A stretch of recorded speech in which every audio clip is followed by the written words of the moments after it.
Here are the Articles of Confederation. They are arguably kind of the first constitution that we had in the United States.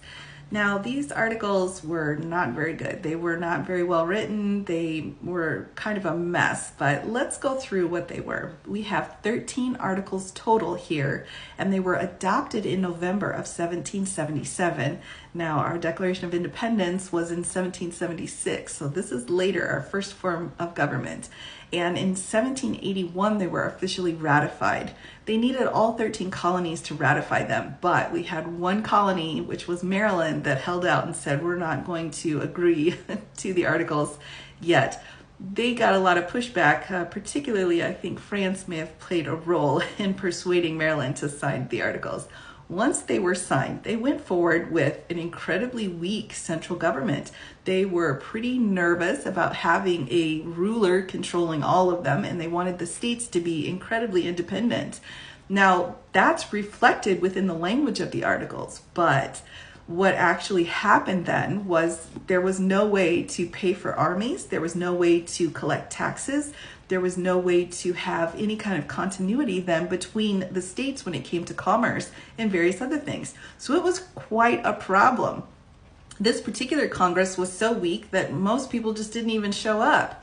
And if they wanted to get out, they couldn't because nobody wanted to take the job. So it was quite a bit of a mess.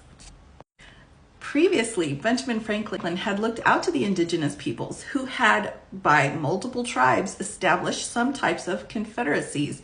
And that was kind of what was hinted at here. We also had Mr. Dickinson, who wrote an original set of the Articles of Confederation, but those were rejected. And he was so disheartened by it, he actually left and joined the Revolutionary War as a soldier. Ultimately, these articles that were put into place that just basically said we have a firm league of friendship, and if Canada wants to join, they can, that's fine, really didn't have any kind of a significant role when it came to government. And that was acknowledged by all the power players at the time.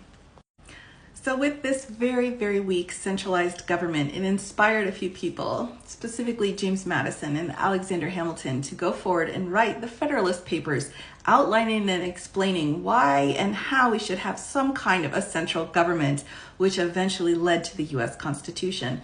But the Articles of Confederation was that very first attempt that we had to try to govern this group of colonies. Everything had to be done unanimously, and so therefore nothing was ever done, and there was a lot of problems with it. But it was a valiant first try, even though completely useless in the end. Next up, the U.S. Constitution.